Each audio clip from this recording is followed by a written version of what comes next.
Are you someone who tends to prefer the book version of a movie or TV series? I am. Best-selling author Chantel Guertin joins us now with her picks of what to read before you watch. Yeah, I think it's a good opportunity because sometimes, you know, the TV show or the movie sparks the interest again. But oftentimes what you'll find is the book just has more layers to it. And sometimes it's different. Yeah, sometimes it's different. So sometimes it's even great to indulge in both. But I thought it's a good time to kind of focus on some of them. Some have come out, some are coming out. So the first one is Margot's Got Money Troubles.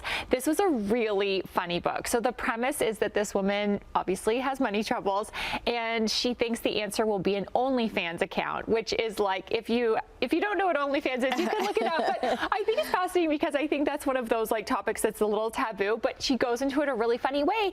And actually you will learn a lot. Like, it's really just like anything that seems a little bit bizarre it's really actually a business. Like, people are taking it very seriously, and she meets these cast of characters who are wrestlers, and so it's very funny. And that series is coming out very soon. Yes. And this is a very quick read, so it's really hilarious. It's actually, out of all of them, it's the one that piques my interest the most. It looks very good. It looks very good. Okay, what do we have next? Okay, next we have Reminders of Him. So this is a new Colleen Hoover. It will come out as a movie, and this is Colleen Hoover wrote It Ends With Us, which had, I think, got a lot of buzz for a variety of reasons. Anyways, this is a story of a woman who is in a tragic car accident, and her husband dies, and she goes to jail. And so 5 years later, she comes out and she wants to see her child, who has been being raised by his family, who, for obvious reasons, they are very angry with her because their son has died. So it very much, if you've never read a Colleen Hoover, I think she's a bit like Nicholas Sparks, like in a way, like they're complex characters and kind of like that Midwest American life. You know, but like really great, I don't know. It's like, I really enjoy the like storyline. It's a guilty pleasure. It's a total guilty pleasure, yes. But and I think like the movie will be really good. But this was also like a really easy read, but like interesting, good characters. Okay, next up. Okay, next up we have His and Hers. Okay, this is a story of an estranged couple who are drawn back together for a murder investigation, and it is told from both perspectives, so two sides of the story. I love those types of stories. I do too, and because I think this is true to life. But often in books, you only get the main character's perspective, or you get loosely, right? If it's told from all perspectives, you don't actually dive into seeing both sides. And it reminded me of the TV show The Affair, which told multiple sides of an affair. And that TV show, I was so addicted to that one. And so this one, His and Hers, has already come out. It came out a couple months ago. So, but I really think the book and the TV show obviously are quite different, because also in the TV show, you don't always actually get their perspective, if you know what I mean, unless you hear their thoughts or what they're saying. Right. Where in the book you really do. So it's still worth a read. Okay.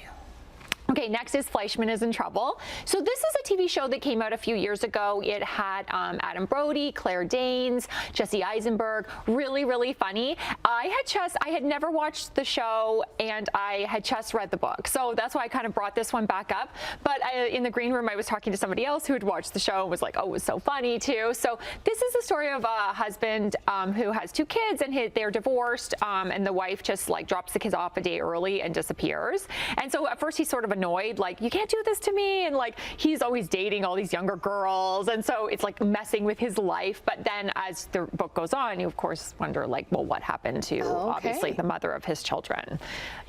Well, that sounds interesting. Okay, and the last one. Okay, the last one is Project Hail Mary. This is Andy Weir. And so he wrote The Martian. Yes. So if you loved that book or movie, I feel like this is in a very similar vein. This one is coming out and Ryan Gosling will be the star of this one. So I love him as an actor.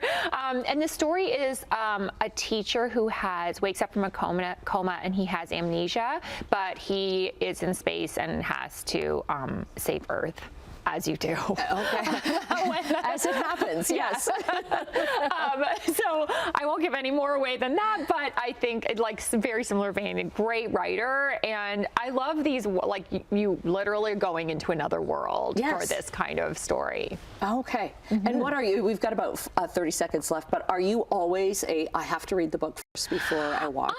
You know what? If it comes out already and I hadn't read the book sometimes, because I don't love to read the book too closely to seeing it. Because then you're prejudiced, right? It's like, no, this isn't what I was seeing in my head. Yeah. But sometimes it's nice to read the book after because you get a lot more depth of those characters. They have to cut a lot for a 2-hour movie, right? That's what I found with the whole Harry Potter series. Oh, so. yeah. Okay. So thanks for your picks.